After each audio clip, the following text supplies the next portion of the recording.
Présentez. Armes.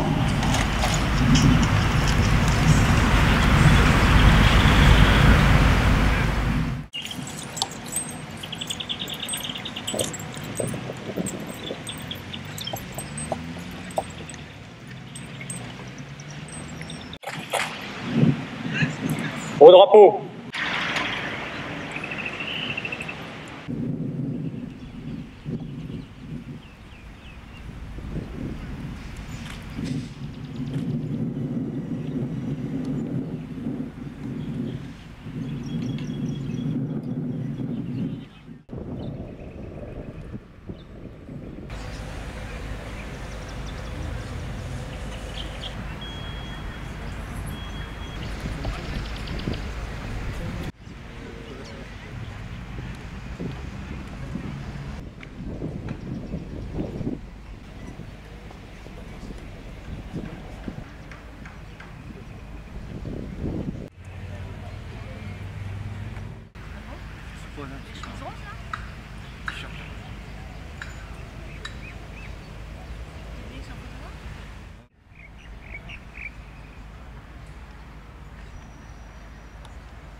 Down.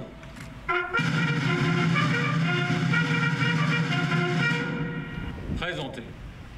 Armes.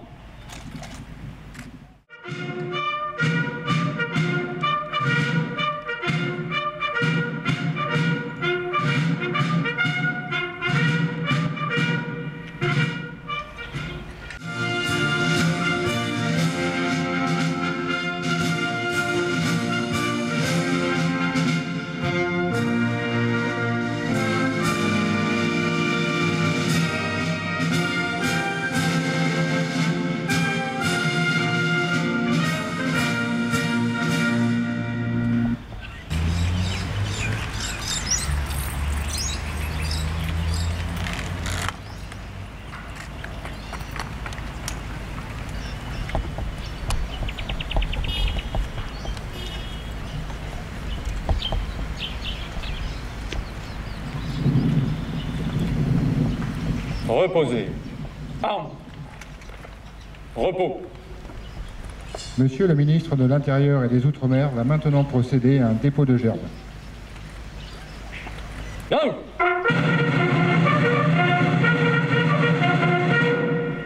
Présentez. Armes.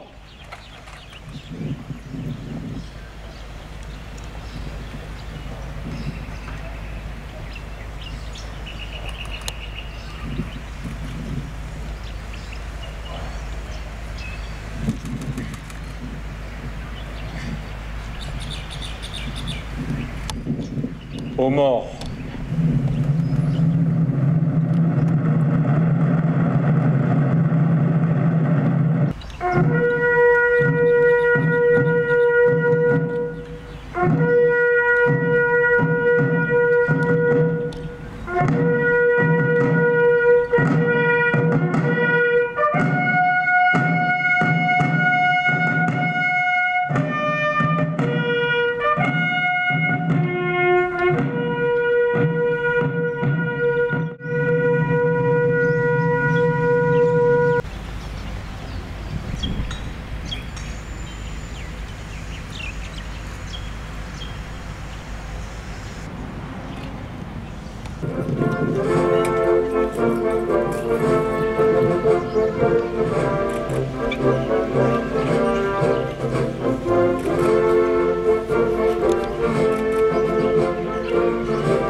Voltaire, que nous acceptez dans votre culture. Merci de veiller à ce que le ministre de l'Intérieur soit aussi bien accueilli que j'ai été par vous il y a 30 ans, il y a 2 mois. Nous sommes venus à votre rencontre pour vous présenter avec humilité, pour vous parler à vous, Calédoniens,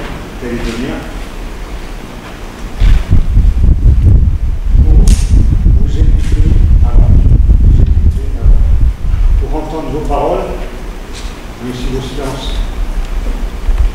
Nous sommes venus pour dialoguer dans la future tradition mélanésienne, dans le silence, dans le calme, dans l'écoute, dans le respect de chacun, dans le respect de la parole de l'autre. Merci donc de nous accueillir, de nous ouvrir vos airs, vos terres, vos cages, peut-être même votre cœur, on espère. Merci enfin de faire en sorte que le chemin de Gérald Darmanin soit sous votre protection. Merci. Oui. Merci pour les témoins pour les tous. Les dames de Royaume. Avant de prendre la parole, je vais d'abord demander à M. Darmanin de l'équipe l'Assemblée, etc.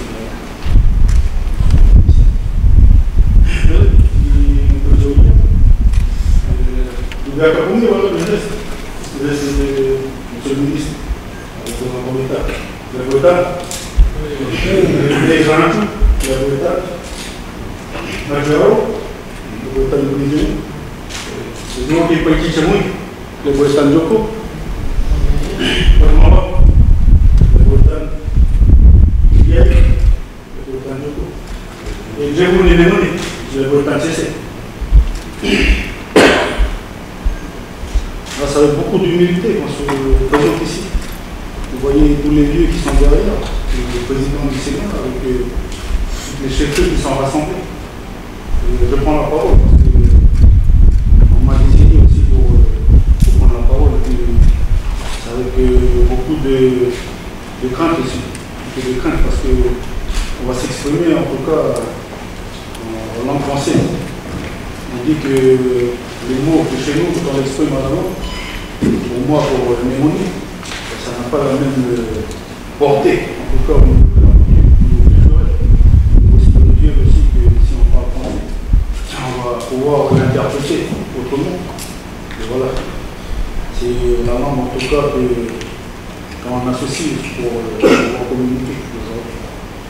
Je vais d'abord le présenter en tant que grand chef Sénoami Cameroun. Je suis du pays Némoné. Et on m'a désigné dans toutes les villes qui sont derrière, toutes les chefferies de la Nouvelle-Calédonie pour être président en tout cas du Conseil des grands chefs et Inachni Kanaki, qui est la base, la légitimité aussi, qui porte la légitimité de la parole coutumière. Ici, on est dans une institution. Le président qui représente le Sénat coutumier, encadré par les 8 terres coutumières, avec tous les sénateurs aussi qui sont rassemblés, voilà, qui en tout cas ont été mis ici dans les institutions par nous en tant que grands chefs, par les chefs de clan, de chacun de nos aires, de nos tribus, tout ça. C'est pour ça que je tiens un retour à m'abaisser, d'abord envers eux, puis envers vous aussi qui mettez cette coutume devant nous. Ça a beaucoup d'humilité parce que on a aussi nos différences culturelles, on a aussi nos différentes visions, on a aussi la différence intergénérationnelle aussi, voilà, qui fait que nous aujourd'hui qui sommes des enfants qui portent aussi le travail de nos ancêtres, de nos lieux, on a aussi une vision aussi qui est ouverte aussi envers tous nos papas et nos mamans aussi qui sont arrivés. Tout ça pour vous dire la bienvenue. Bienvenue ici en terre d'Oubéa Kakoumé, mais ici dans le pays de la Nouvelle-Calédonie.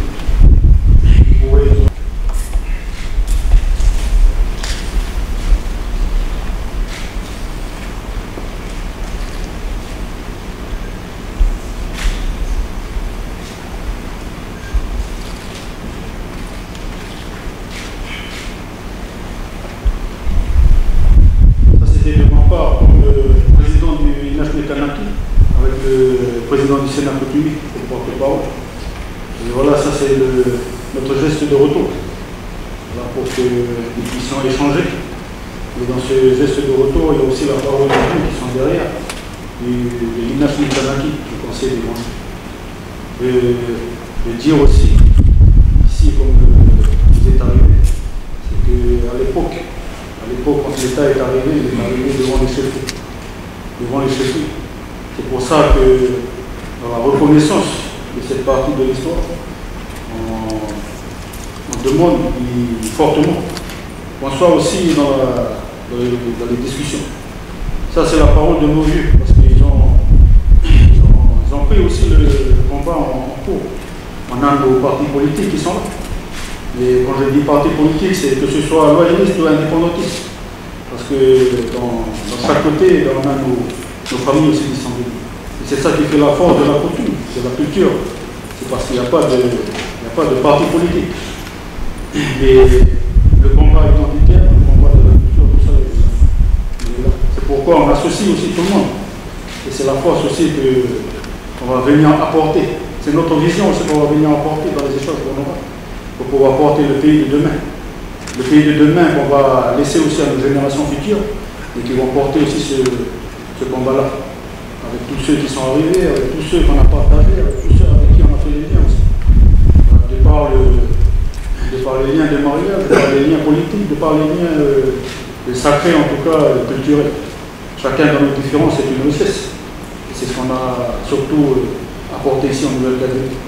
Voilà toute la force, voilà toute la pensée de l'Inachni Kanaki, des institutions coutumières du Sénat et des coutumières, jusque dans nos tribus là-bas. La force aussi pour qu'ils puissent vous accompagner aussi pour la suite.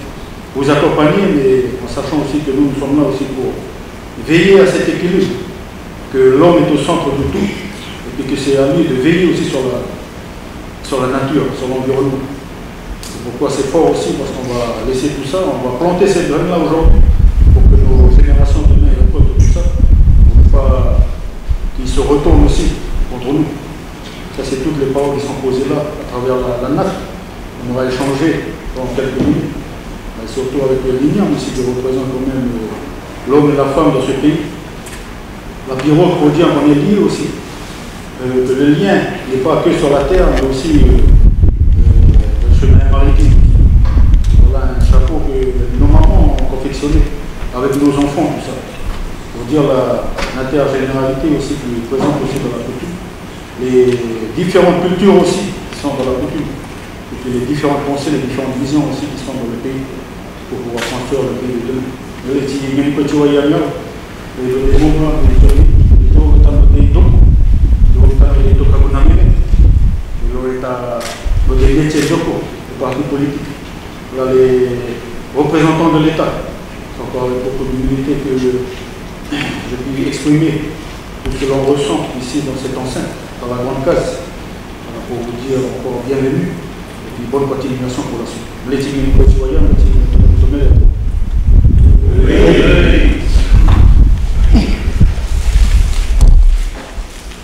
Merci de ces paroles de la coutume qui sont des paroles d'avenir et des paroles constructives. Un grand merci aussi pour cette coutume.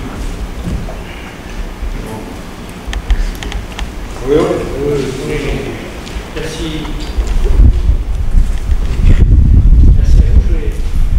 Le ministre délégué a fait dire avec disponibilité que je suis très heureux avec vous pour échanger.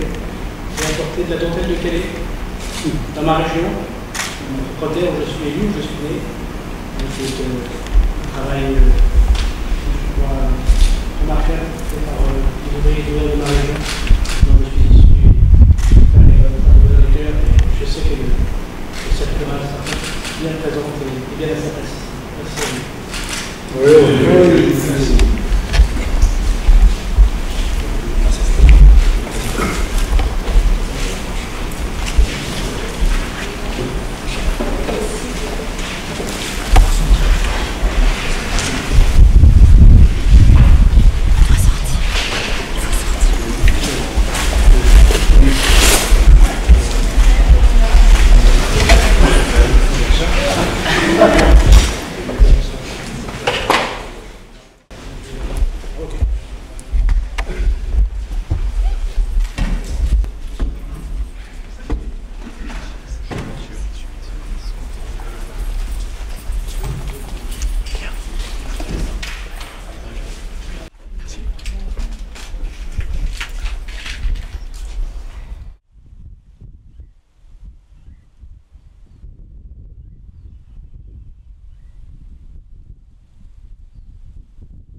Bonjour.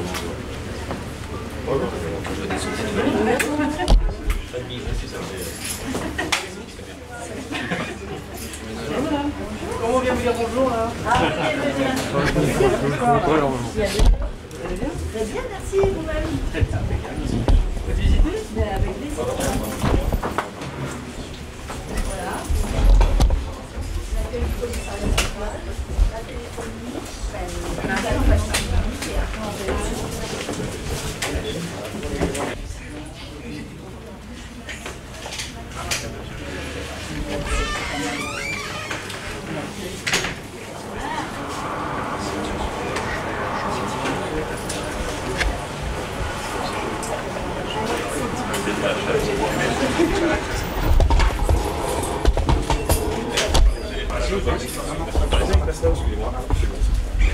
Je voudrais qu'elle montrer quelque chose. Vous expliquer, j'aimerais ce que c'est. Par là-bas, s'il vous plaît.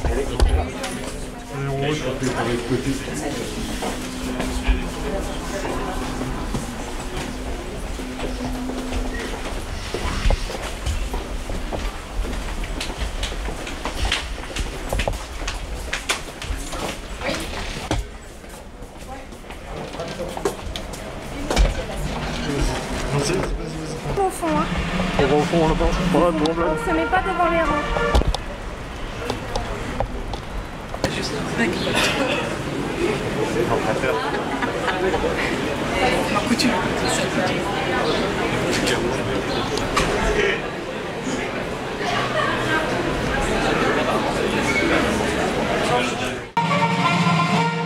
présenter Jean, non, merde. Faites chier avec vos savonnettes.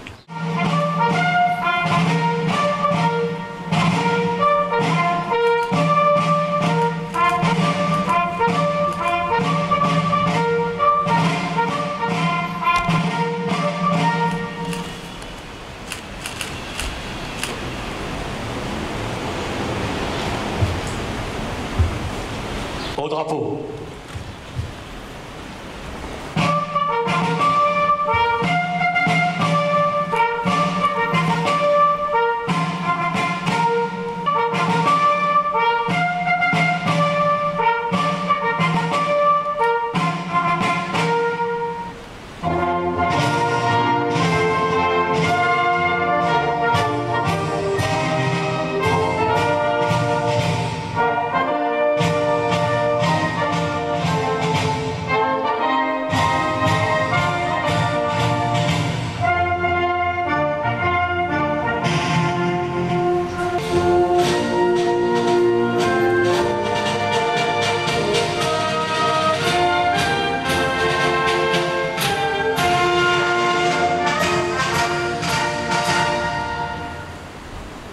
Revue des effectifs par Monsieur le ministre et Monsieur le haut-commissaire.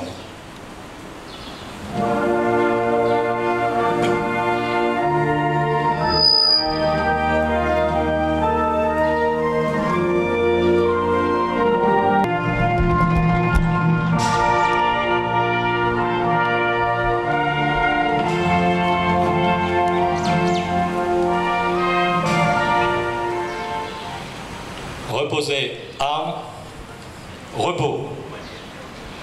Garde à vous.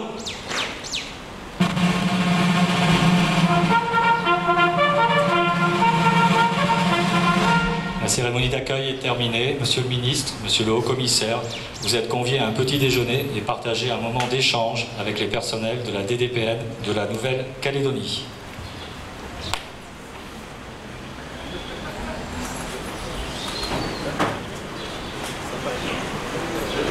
C'est là qu'on est censé se barrer, non?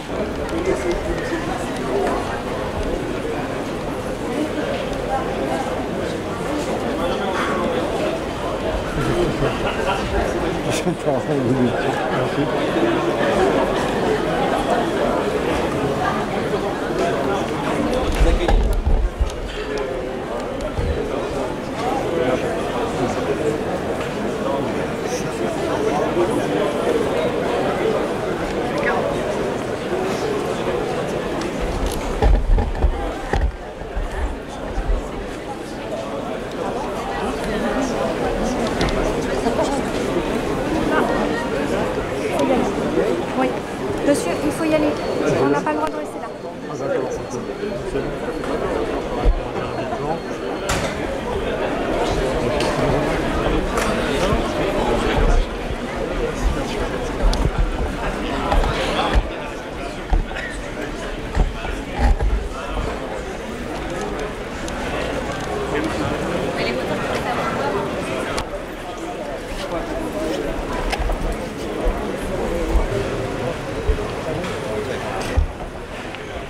On y va. Ouais,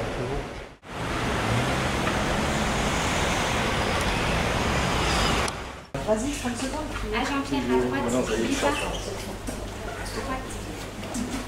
À droite toute. À droite toute. Oui, oui.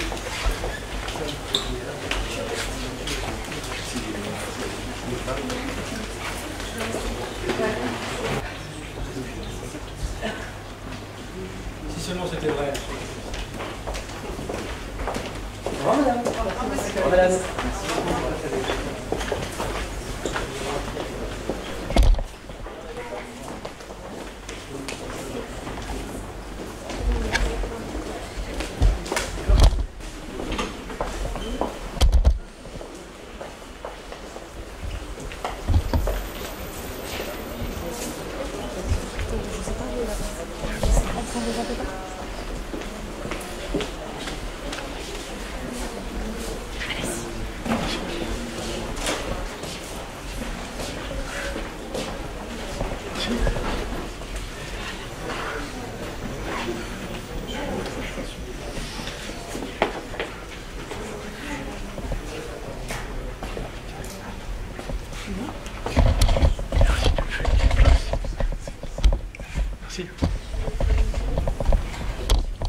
Vous m'amènerez les objets trouvés.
Et vous, t'as vu?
Merci.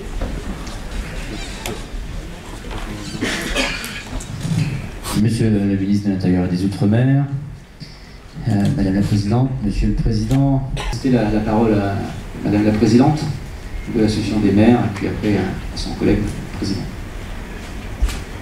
Merci, Monsieur le Commissaire. Je crois que vous avez dit l'essentiel. La représentation qui est ici devant vous, Monsieur le Ministre, c'est l'émanation de l'ensemble des communes de la Nouvelle-Calédonie, bien sûr, mais nous avons deux associations ici. Nous avons l'Association française des maires et l'Association des maires de Nouvelle-Calédonie.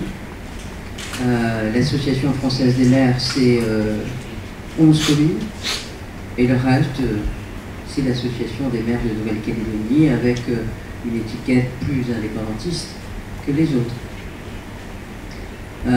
Récemment, nous sommes allés avec Robert Joly, la maire de Yaté, et d'autres maires, assister à un congrès des maires en Polynésie française, qui ne s'était pas fait avec la période du Covid pendant 2 ans, 3 ans. C'était extrêmement important et on a pu échanger. Et il y a quand même quelque chose de formidable que j'ai retenu de ça, on a discuté avec Robert, c'est que sur les 48 communes de la Polynésie française, il y en a 46 qui se sont regroupées dans un syndicat.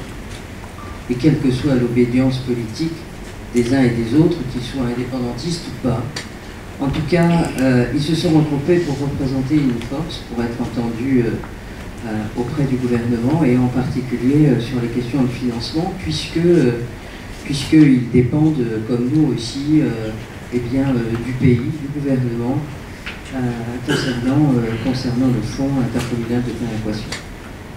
Moi, je ne désespère pas, Monsieur le Ministre, à l'aube de discussion, et je ne vais pas engager ces discussions ici. Mais je ne désespère pas que nous ayons à nouveau l'intelligence, puisque ça a déjà existé. Nous ayons l'intelligence de nous regrouper.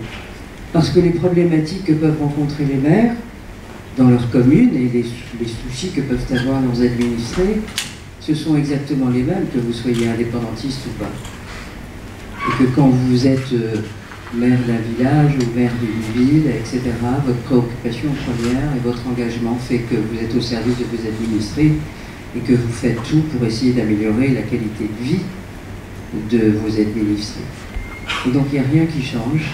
Et donc je ne désespère pas que nous puissions les uns et les autres trouver un terrain d'entente pour que, eh bien, ensemble, on fasse le chemin et qu'on arrive à représenter cette force voilà, qui est nécessaire aux maires pour faire avancer les choses. Et enfin, je dirais un dernier mot qu'a évoqué le haut-commissaire, mais je vous l'ai dit hier dans mon bureau. Les maires attendent vraiment, avec beaucoup d'impatience, d'être à nouveau, ou en tout cas pris en considération et entendus dans les discussions qui vont arriver concernant l'avenir institutionnel du territoire. Et quand on dit que les maires ont été les oubliés, c'est vrai. Et je vais dire ici, parce que je suis toujours un peu cash, la confiscation qui pourrait être demain prévaloir dans la tête de certains, de dire on va confisquer aux politiques uniquement l'avenir institutionnel, alors les maires seront en face.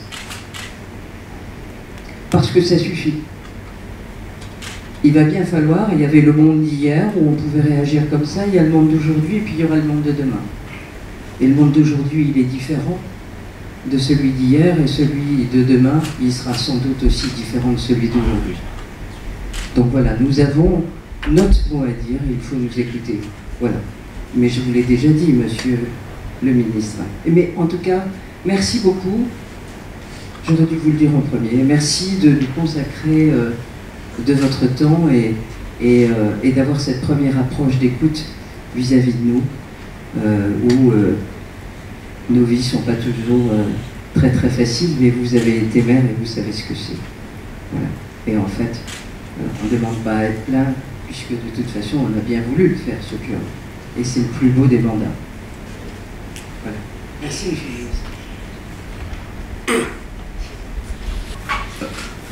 Et j'espère que demain, la réunification sera le signe d'une société apaisée. Et cela, on a besoin d'y voir clair. C'est la raison pour laquelle les rencontres que vous vous avez entamé hier, avant-hier, et demain encore, nous permettra à nous de nous asseoir et de poser des véritables questions de société, mais aussi de développement, parce que on peut imaginer toute forme de développement, mais si politiquement les choses ne sont pas apaisées de notre manière, je pense que personne ne risquera à vouloir développer, que ce soit dans nos îles ou dans l'intérieur, quand les choses sont incertaines. C'est la raison pour laquelle la contribution que nous avons mis à notre niveau, je rappelle que même si notre association a 90% d'obédience indépendantiste, nous avons aussi des maires qui ne sont pas indépendantistes, qui pensent autrement. Et le respect qu'on a, nous, dans cette association, de respecter des convictions divergentes, je pense que c'est déjà la base d'une société nouvelle. Se respecter dans le droit de penser autrement. Et nous avons aussi essayé de tendre la perche pour travailler ensemble. Je remercie la présidente actuelle, mais aussi le président, l'ex-président Georges, qui est parmi nous, le directeur italien, qui a aussi contribué à commencer à appuyer sur des sujets ensemble, travailler, parce qu'il y a beaucoup de thématiques et de sujets qui concernent les politiques de proximité qui nous intéressent. Et notre association, comme je vous avais dit hier, a commencé à travailler aussi de son côté sur l'avenir institutionnel des communes, comment nous on voit l'évolution des choses, sur des sujets très simples, tels que sur des compétences qui sont souvent, qui se chevauchent entre différentes institutions qui convient de clarifier pour nous permettre d'aller vite dans le développement de nos communes. Mais également, j'en profite, comme je vous l'avais dit, que le sujet majeur que nous traversons aujourd'hui et le cri d'alarme que tous les maires lancent aujourd'hui, c'est les conséquences de ce réchauffement climatique. Nous nous inquiétons beaucoup pour nos îles, pour nos communes qui sont dans l'ensemble du pays. Mais il y a des îles aujourd'hui qui sont menacées par la montée des eaux, notamment Yaï, où on a besoin de contribuer. La contribution des uns et des autres en matière de financement, mais aussi surtout en matière de réflexion. Comment des choses on peut amener ensemble pour pas éradiquer des phénomènes, parce qu'on sait qu'on ne peut pas lutter contre ça, mais comment on fait en sorte de poser les vraies réflexions pour l'avenir. Voilà, Monsieur le Ministre, ce qui nous concerne, sur certains sujets comme des ateliers, comme je vous ai dit, et des sujets comme aujourd'hui, comme vous avez posé, comme la souveraineté alimentaire, que le gouvernement aussi a engagé comme travaux pour la semaine prochaine sur la transition alimentaire, qui à mon sens qui est la même chose. Donc il a convenu aussi de clarifier dans le futur comment on fait les choses ensemble. Voilà, encore une fois, merci, puis je vous laisse la parole. Politique.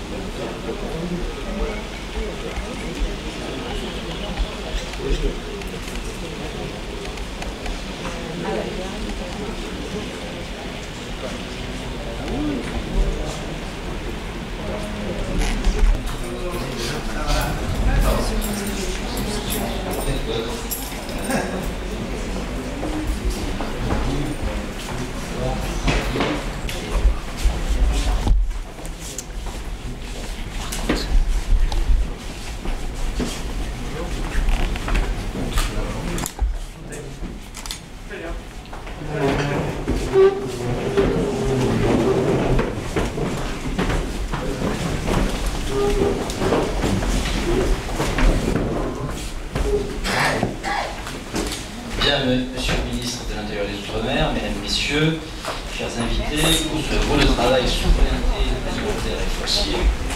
Merci d'être là. Attendez, il y a encore une chaise.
Ouais, qu'est-ce qu'il fallait retenir de cette entrevue avec le ministre d'une part? Est-ce que c'était vraiment instructif? Est-ce qu'il y a des choses qui ont pu avancer dans ce qui est dit avec vous notamment et avec les membres du bureau? Oui, je pense que c'était important que le ministre vienne ici au Congrès rencontrer les élus. Dans son programme, il n'a pas pu s'exprimer de façon solennelle devant les syndicats d'élus. Et il a été reçu par le bureau du Congrès. C'était important son passage. Et les différents groupes représentés au Congrès n'ont pu s'exprimer et dire en tout cas l'espoir que les uns et les autres avaient par rapport à la visite de ce ministre. Moi je lui ai dit aussi la notion de l'ensemble, au niveau de l'esprit, il est vraiment venu pour écouter. C'était clair.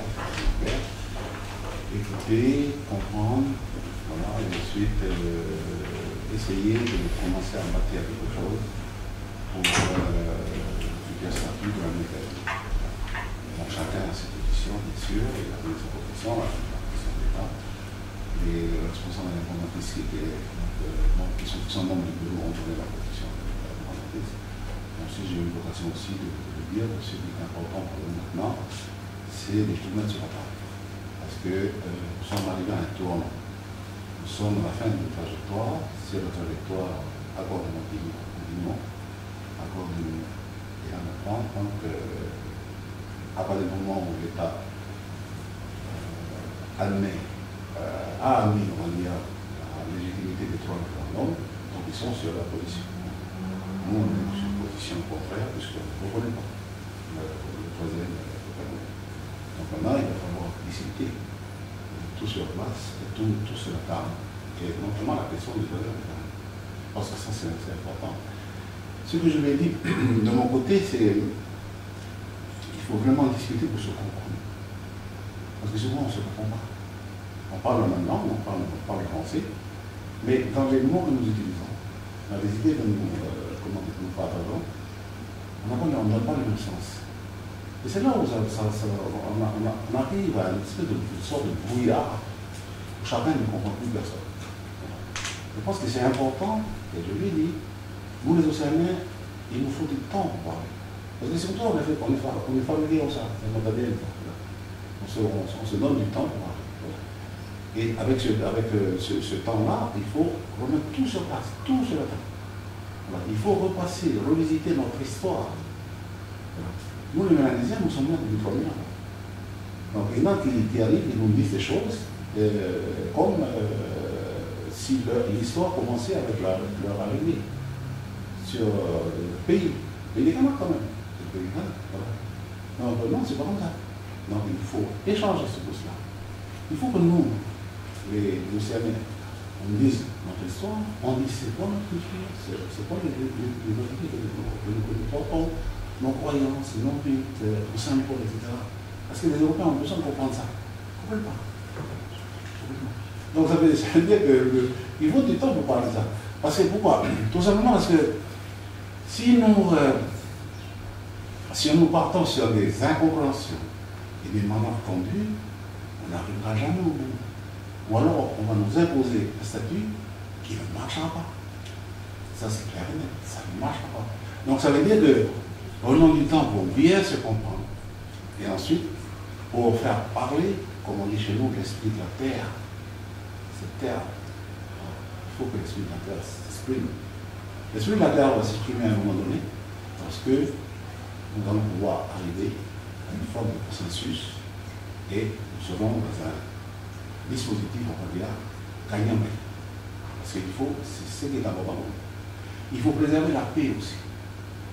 Parce que la paix, je l'ai dit tout à l'heure dans mon discours, la paix, c'était le maître mot, c'était le mot-clé, on va dire, les accords de Montignon. Parce que nous étions à l'époque de nous étions dans un accord de la guerre civile. Et donc, la paix, elle a été discutée à Paris. Voilà. Nous devons discuter de la paix aussi. Qu'est-ce que nous entendons par la paix? Il y a une conception que les uns ont, et il y a une conception qui est un peu différente que les autres ont. Donc ça veut dire qu'il faut quand même changer. La paix, par exemple, il faut revoir l'histoire, liée à l'histoire, la paix. En 1990, c'était quoi? La paix, la condition de la paix, c'était l'impartialité de l'État au service de tous. C'était inscrit tel que dans le texte de l'accord Montignon. Or, qu'est-ce qui s'est passé? Depuis 2018, le gouvernement français, Macron, qui était ici, dans son discours de Père Béli, il a dit une phrase que nous comprenons, nous, comme président de la République, est sorti de son pouvoir. Et il a pris parti. Attention. Attention, parce que quand on regarde ce qui s'est passé il y a 30 ans, la paix, oui. La condition, c'était l'impartialité de l'État. Et j'appelle d'ailleurs à l'impartialité de l'État. Je lui ai dit d'ailleurs. vous êtes ensemble, je dis faites attention. Faites attention parce que vous avez besoin aussi, vous les représentants de l'État, de savoir qui nous sommes. Vous ne savez pas qui nous sommes. Comment que nous agissons, à quoi nous croyons, quelles sont nos différentes à l'appréhension de non seulement du temps, mais aussi des différents problèmes, etc., des différentes problématiques des opposants. Donc c'est important. Alors vous voyez, tout ce que j'entends dire là, j'ai pris déjà peut-être 5 minutes de votre temps, vous n'allez pas 5 minutes, je ne vais pas les 5 minutes dans les médias, mais je vous dire que déjà là, c'est uniquement pour dire comment je vois les choses, comment nous voyons les choses. Ça prend déjà 5 minutes, vous vous rendez compte. Donc ça veut dire qu'il a compris. C'est pour ça qu'il est dans un bon état d'esprit. Il a compris cela. Il a dit qu'en fait, ok, je suis pour les bilatérales, je vais être d'accord avec vous pour les bilatérales, lorsque vous serez prêts, je vais revenir. C'est ce qu'il a dit. Je pense qu'il va le dire ce soir peut-être. Donc il reviendra en février. Donc nous maintenant, au niveau du monde indépendantiste, de la famille indépendantiste, de prendre cela en considération, puis ensuite comment mettre en place la stratégie qui est défendue par les indépendantistes. Donc ce que je voulais dire tout simplement, c'est quoi? C'est que cette phase dans laquelle nous sommes là, elle est hautement importante. C'est la phase de discussion. C'est-à-dire qu'on peut tous se retrouver. La négociation elle viendra après, donc dans le cadre bilatéral, et ensuite la troisième étape. Comme ça s'est passé à Montigny, comme ça s'est passé à Lumière, la troisième étape, c'est tenir autonomie. Si on n'arrive pas, eh bien, il faut peut-être à ce moment-là appeler quelqu'un à l'aide, c'est-à-dire quelqu'un à la médiation. Parce qu'il faut quand même, si on n'arrive pas nous-mêmes, entre nous, les non-indépendantistes et l'État français, il faut bien quand même qu'on arrive à comment sortir de là. Parce qu'à ce moment-là, il faut s'appeler à un médiateur. Alors je crois que, bon maintenant, alors là, c'est l'objet des discussions. Quoi. Mais il faut absolument sortir de là. Tout simplement parce qu'on est conscient que nous sommes dans une île.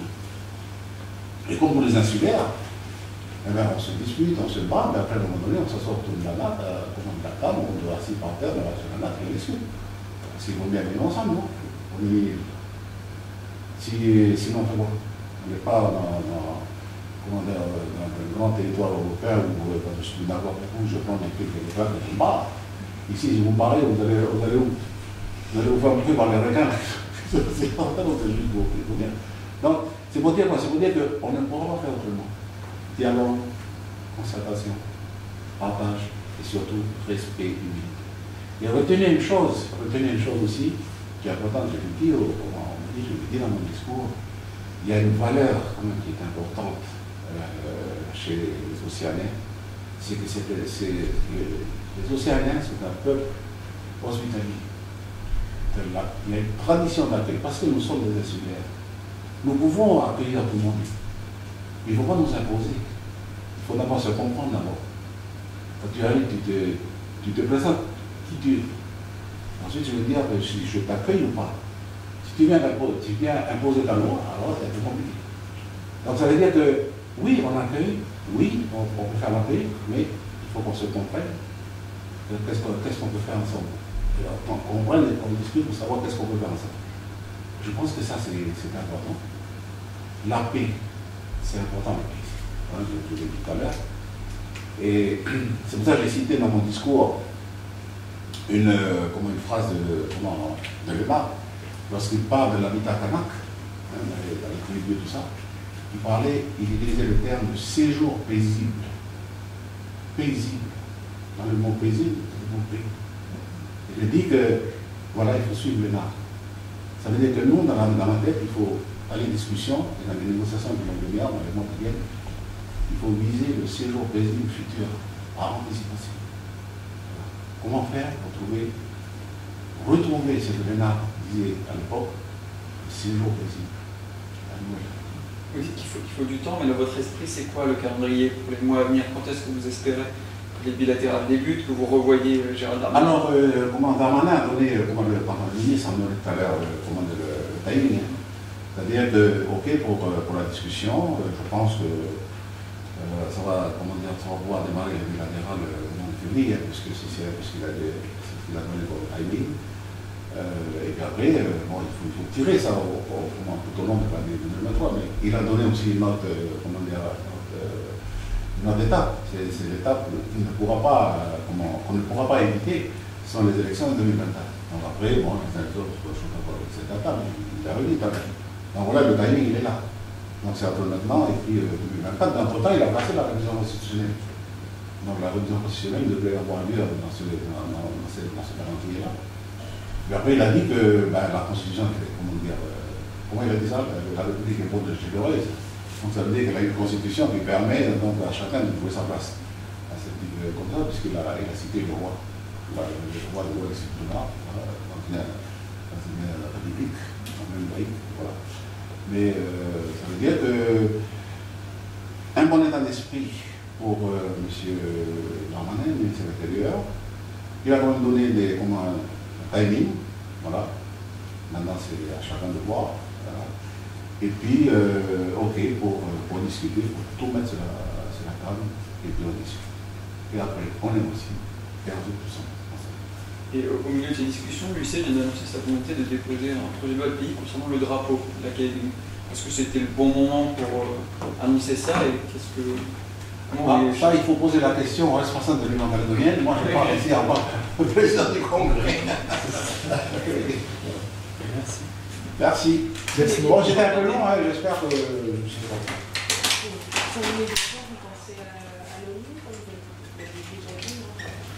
Moi, je pense à l'ONU, mais ça peut être aussi un pays. Oui.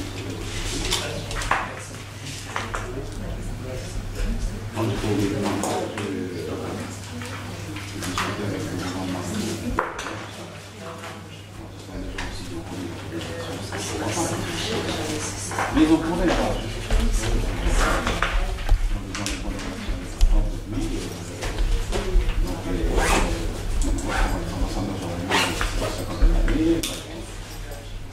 Il y a presque 10 ans, ils ont fait 10 ans l'année prochaine.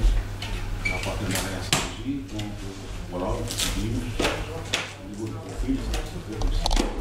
Par exemple,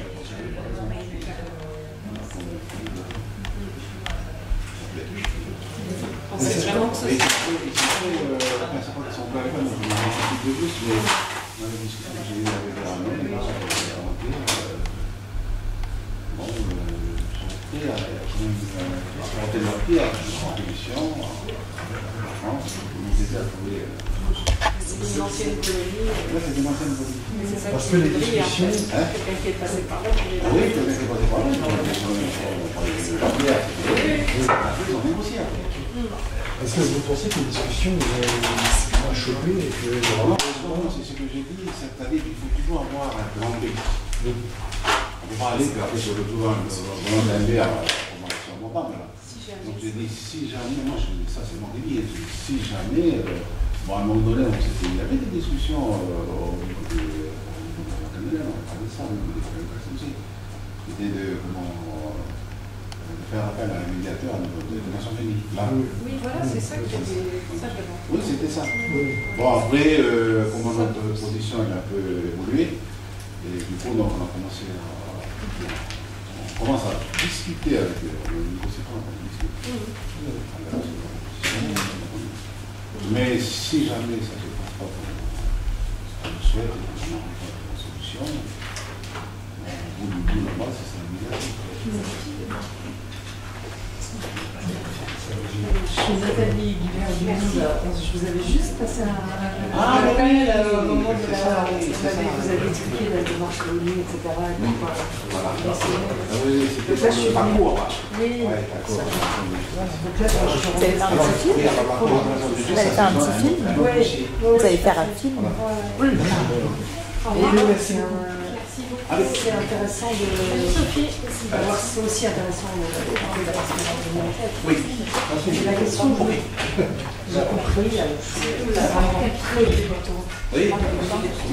Pour le coup, j'ai compris que personne n'a complexe. Est-ce que vous êtes. Il y a aussi une lassitude, je ne sais pas si vous avez des questions qui est-ce que vous êtes tout simplement de quelque chose qui pourrait partir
Présentez.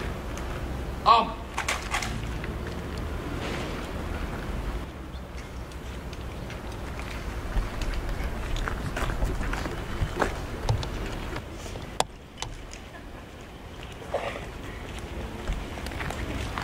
Vous n'écoutez pas ce qu'on vous dit, vous ne serez plus invité. Là, vous étiez en train. Il arrive. C'est elle qui m'a dit de me mettre là. Oui, je t'ai dit.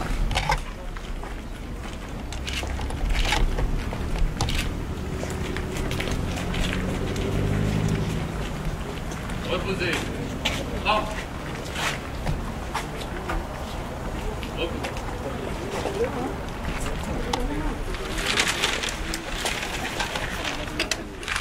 Monsieur le ministre de l'Intérieur et des Outre-mer, Madame la ministre, Monsieur le sénateur, Monsieur le député, Madame la membre du gouvernement, Monsieur le commissaire de la République, Mesdames, Messieurs les élus, Monsieur le procureur de la République, Monsieur le directeur général de la gendarmerie nationale, Monsieur le général commandant la gendarmerie de Nouvelle-Calédonie, lieutenant-colonel commandant le groupement de gendarmerie de Nouméa, mesdames et messieurs les coutumiers, mesdames et messieurs les militaires, mesdames et messieurs, je vous remercie tous d'être présents aujourd'hui pour inaugurer la nouvelle caserne de gendarmerie de Saint-Michel, qui est implantée dans ce pôle de sécurité à venir. C'est un remerciement tout particulier au ministre de l'Intérieur, des Outre-mer, Gérard Darmanin. C'est un grand honneur, Monsieur le ministre, de vous avoir chez nous, de vous accueillir ici, au Mont-d'Or. On s'est vu ce matin une séquence à Saint-Louis, très émouvante. Vous avez pu découvrir ainsi une partie du territoire mondorien. Et on dit souvent, enfin, je le dis moi-même, c'est la plus belle commune du territoire, facultativement. Il y a débat. Nous sommes satisfaits de voir ce projet initié et porté à bout de bras par mon prédécesseur, M. Éligué. Je le salue. La ville achète en 2009 ce foncier pour y aménager un pôle de sécurité, équipement d'intérêt public qui sera composé à terme d'une caserne de gendarmerie, d'un poste d'incendie et de secours et d'un poste de police municipale. L'emplacement est stratégique, sa position centrale nous permet de regrouper nos services de sécurité et d'y associer les services de l'État et disposer d'une nouvelle plateforme moderne, regroupant différentes équipes dans des conditions de préparation et d'intervention plus performantes. Aujourd'hui, nous inaugurons la caserne de gendarmerie. Elle permet une plus grande qualité de vie des gendarmes et de leurs familles, une présence permanente sur le territoire mondorien, avec d'ailleurs la caserne de Ploum qui reste ouverte, qui est à l'autre bout de la commune. J'en remercie les autorités qui l'ont permis. une proximité avec nos administrés indispensable et un meilleur service public. Construire cette caserne de gendarmerie n'a pas été un long fleuve tranquille.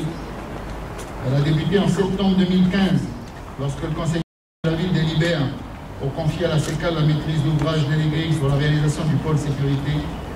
La première réalisation sera la caserne, programmée et validée par la gendarmerie nationale, futur locataire, puisque l'originalité de ce programme consiste à ce que les communes deviennent propriétaires des murs et que la gendarmerie en est le locataire. En septembre 2016, le groupement de maîtrise d'œuvre Artimon Patrice Jeunet au Nice des cibles S3E CAPS est retenu et les études de conception démarrent. De septembre 2016 à 2019, c'est le début des travaux de conception et lancement de l'appel d'offres pour la réalisation de terrassement de cette caserne. En juillet, les travaux de terrassement démarrent. En mars 2020, les travaux de gros œuvres commencent. En juin 2021, le commandant de gendarmerie de Nouvelle-Calédonie nous demande la réalisation d'une clôture balistique pour faire suite au programme de sécurisation des casernes démarré en métropole cette même année. Cette modification de programme est acceptée par la ville et les travaux démarrent en janvier 2022. Et ainsi, la livraison de la caserne de gendarmerie a lieu le 10 juin 2022 et la clôture le 22 juillet 2022. La caserne de gendarmerie est mise à disposition du commandant de la gendarmerie de Nouvelle-Calédonie en juin cette année.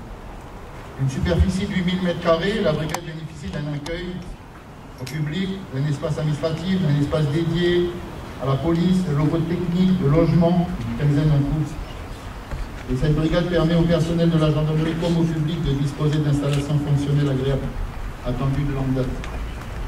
J'en profite pour remercier le haut-commissaire de Nouvelle-Calédonie et ses équipes, non seulement pour le travail réalisé au quotidien des gendarmes, mais aussi pour les bons rapports que nous entretenons. Nous avons su instaurer un travail de coopération dans un climat de confiance, avec notamment notre police municipale. Et ce travail se traduit par des actions efficaces sur le terrain. Je remercie également toutes celles et tous ceux qui sont mobilisés sur le chantier, bureaux d'études, les entreprises, les agents des services techniques et militaires. J'en oublie certainement. Jusqu'à la remise des clés, il aura fallu tout le volontarisme des uns et des autres pour relever le défi, mener à bien cette construction qui représente un investissement considérable pour la ville de 820 millions, soit un peu plus de 6,8 millions d'euros. La construction de cette caserne met en lumière l'effort que la ville porte dans le domaine de la sécurité publique, en complément de l'action de l'État.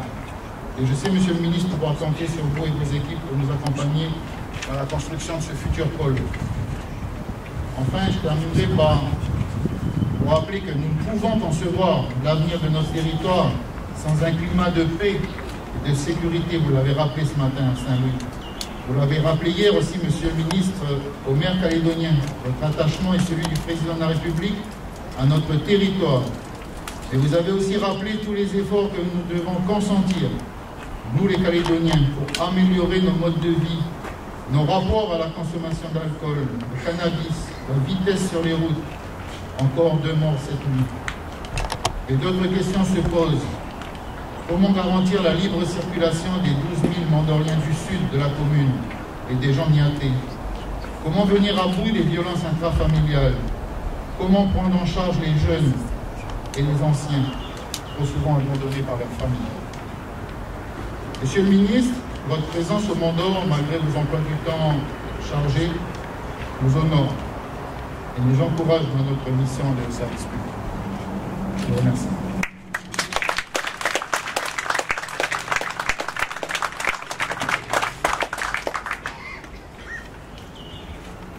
Monsieur le maire, monsieur le député, monsieur le sénateur, monsieur le maire, permettez-moi de vous remercier d'abord des propos aimables, républicains, chaleureux que vous avez tenus depuis ce matin que je suis dans votre commune. Je voudrais dire que je connais les difficultés des élus, et notamment des élus locaux, de tenir à la fois la main ferme de l'autorité, puisqu'ils représentent la République dans chacune de leurs communes, et en même temps la compréhension devant les détresses sociales, des détresses physiques parfois, des détresses identitaires.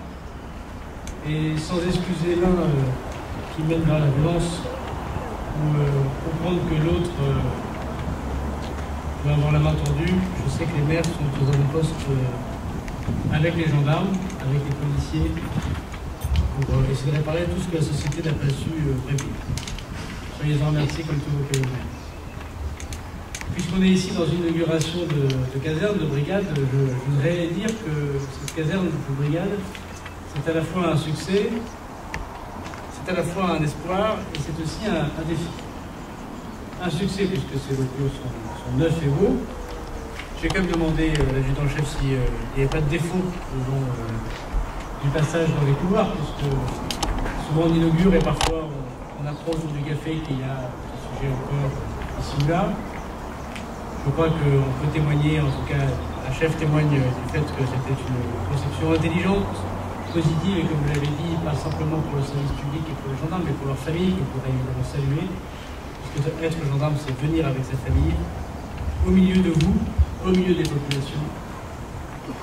Et ce succès, je pense qu'il est dû bien sûr aux élus, qui imaginent les possessions foncières, les documents d'urbanisme, les permis de construire, les montages financiers, mais aussi la Direction générale de gendarmerie, que je voudrais remercier pour leur accompagnement, pour que ce genre de brigade, ce genre de caserne puisse se faire le plus rapidement possible, puisque parfois le temps administratif est imposé. Donc nous sommes là pour le faire. C'est donc un succès que de remettre la gendarmerie au milieu du village, au milieu de la ville, puisque les forces de l'ordre qu'ils représentent sont à la fois les garants de la liberté de chacune et de chacun, mais aussi l'écoute attentive de la République vers chacun de ses enfants. Et pour que l'écoute soit attentive, et pour que les forces de l'ordre puissent continuer à être courageux, il faut qu'ils aient les meilleurs moyens matériels pour réussir.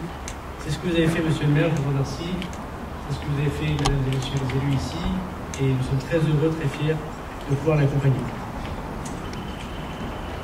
C'est également un espoir parce que je suis en Nouvelle-Calédonie, mais je n'oublie pas que je m'adresse à tous les gendarmes de France, à tous les policiers et gendarmes de France, au moment où le Parlement vient d'adopter, monsieur le député, monsieur le sénateur, une loi de programmation du ministère de l'Intérieur qui prévoit 15 milliards d'euros sur 5 ans et qui va renforcer considérablement les moyens techniques, technologiques, numériques, mais aussi humains de la police et de la gendarmerie. Et ça passe bien évidemment par une augmentation d'effectifs, mais aussi par une augmentation des moyens matériels que nous mettons à disposition de nos gendarmes. Je veux remercier monsieur le député et monsieur le sénateur pour leur soutien indéfectible pendant ces longs moments de discussion. Je voudrais aussi remercier madame la ministre Baquès de m'avoir suppléé de temps en temps au banc du gouvernement pour défendre cet argent qui n'est pas un argent pour faire plaisir, mais qui est un argent utile et nécessaire pour que les gendarmes et les policiers puissent, dans des moments parfois de grand découragement devant la tâche qui leur incombe, voir qu'ils sont soutenus par leur administration. Et c'est un espoir parce que je suis aussi venu dire que la Nouvelle-Calédonie, comme tous les territoires de la République, va connaître ces augmentations d'effectifs. J'ai eu l'occasion de dire que depuis 5 ans qu'Emmanuel Macron est président de la République, le nombre de policiers et de gendarmes a augmenté de 11%, plus d'une centaine d'effectifs supplémentaires sur l'île. Je ne parle pas des gendarmes mobiles, je ne parle pas de ce que nous mettons parfois à disposition de la République et des élus pour garantir tel ou tel événement, et notamment les événements électoraux que vous avez connus et qui n'est pas l'objet de la réunion de ce matin, donc je ne vais pas y revenir plus que ça, mais de la sécurité du quotidien des concitoyennes et des concitoyens ici. Et je veux dire que cette augmentation d'effectifs et de matériel va continuer à augmenter. Et puisque nous sommes ici dans la gendarmerie nationale, en zone de gendarmerie, j'ai demandé au directeur général de la gendarmerie, au préfet, au monsieur le haut-commissaire, à l'ensemble des élus de réfléchir aux implantations nouvelles de brigades supplémentaires, notamment dans les territoires ruraux qui en ont le plus besoin pour raccourcir les délais d'intervention. Et je sais que cette concertation que mène le général, que mène le haut-commissaire, que mène avec vous, monsieur le maire, mesdames et messieurs les élus, pour répartir cette richesse supplémentaire, comme partout sur le territoire national, que nous créerons de son brigade, aura ici son écho. Comme je l'ai dit devant la réunion des maires, j'ai compris que c'était particulièrement nécessaire, puisque j'ai dit au commissaire qu'il avait le droit à 2 brigades et qu'il me propose 4. Je le reconnais bien là. On verra donc ce que l'on peut faire avec, évidemment, un œil tout particulier qu'aura le ministre de l'Intérieur et des Outre-mer, peut-être en l'occurrence des Outre-mer et de l'Intérieur pour votre territoire. La réponse à cette concertation, ce sera au printemps prochain. Et je veux dire aux élus, aux gendarmes qui les accompagnent, que dès le mois d'août prochain, puisque les gendarmes sont commencés à être recrutés, nous sommes en capacité de pouvoir mettre en place ces brigades. Et il ne s'agit pas d'une promesse donc à 5 ou 6 ans, mais bien d'une promesse ici et maintenant, voulue par le président de la République. C'est donc un succès ici, c'est donc un espoir, mais c'est aussi un défi. Et c'est le défi, vous l'avez dit, de la sécurité. Et nous avons fait le choix avec monsieur le commissaire de venir dans notre commune, monsieur le maire, en remerciant une belle fois de votre accueil depuis ce matin, parce que nous savons aussi qu'ici, il y a des difficultés. Ces difficultés, vous êtes en train de les surmonter avec l'État, avec la gendarmerie nationale. Et nous devons évidemment continuer à vous encourager, et je pense que c'est un beau geste que celui d'être là ensemble dans une communion ce matin pour les remercier, pour comprendre effectivement que votre ville doit être vue pour ce qu'elle a de beau, et pas pour des événements ou des faits divers qui viennent de ruiner parfois le travail très important des élus locaux et des travailleurs sociaux, travailleurs culturels, bref, de tous les citoyens qui sont attachés à leur commune, à leur terre et à leur identité. Mais vous avez raison de dire aussi que ça touche toute la Nouvelle-Calédonie. Il faut parler le langage du cœur et le langage de la vérité. Il ne peut pas y avoir en Nouvelle-Calédonie, de façon continue, les mêmes records, tristes records. 27 fois plus d'accidents de la route mortelle ici que sur la métropole. Une jeunesse qui se suicide à coup d'alcool et à coup de cannabis. Et des violences intrafamiliales qui touchent de façon continue et importante les femmes. Et alors même que partout sur le territoire national, nous connaissons ces augmentations, ici elles sont exponentielles. Partout en Outre-mer, nous connaissons des chiffres plus hauts que métropole, mais ici vous les surpassez. Et je crois qu'il y a un devoir tout particulier de la société calédonienne, de l'État à vos côtés, bien sûr de services de police que je remercie, de gendarmerie que je remercie.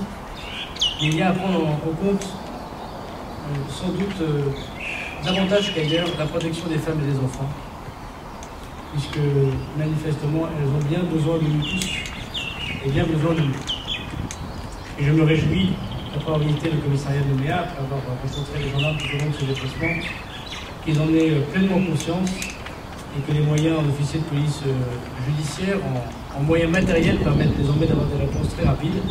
Et vous le savez, mesdames et messieurs les élus, il faut aussi de la prévention, il faut aussi des logements pour loger ces personnes, il faut aussi de l'accompagnement, il faut parfois une politique d'emploi.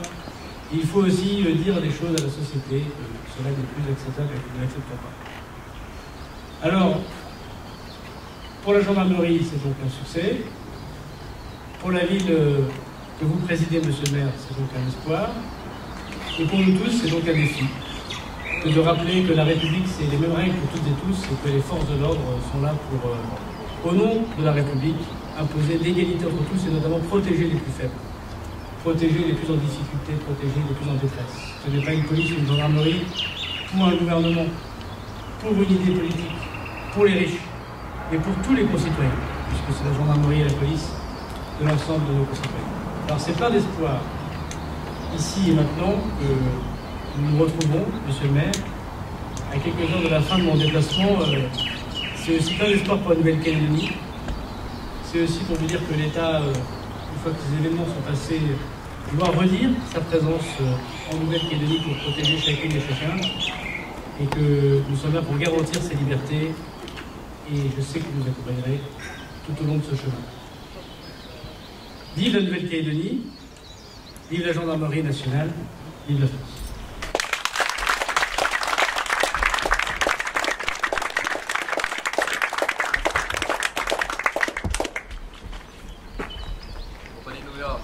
Gardez-vous.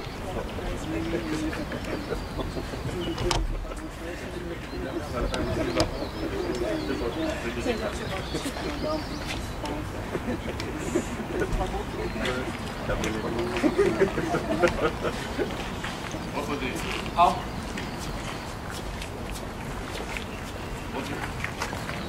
Gardez-vous.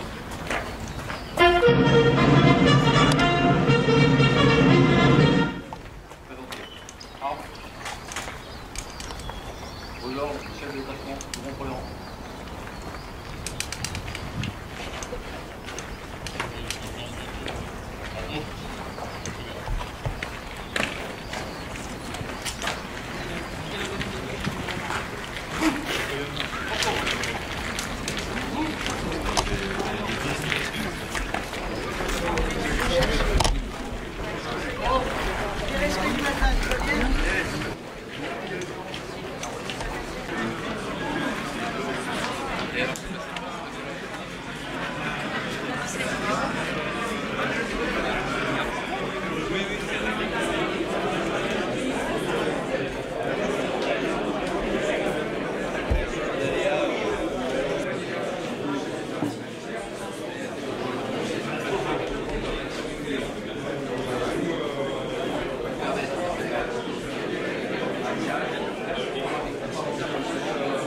Je vais également aussi le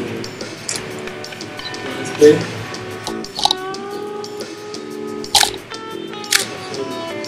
Ce geste, c'est dentelle de qualité.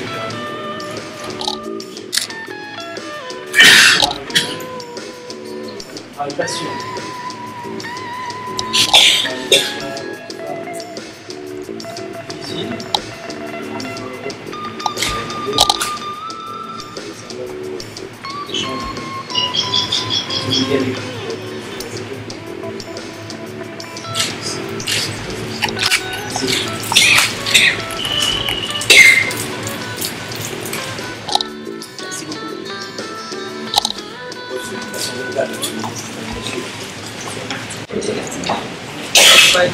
Difficile.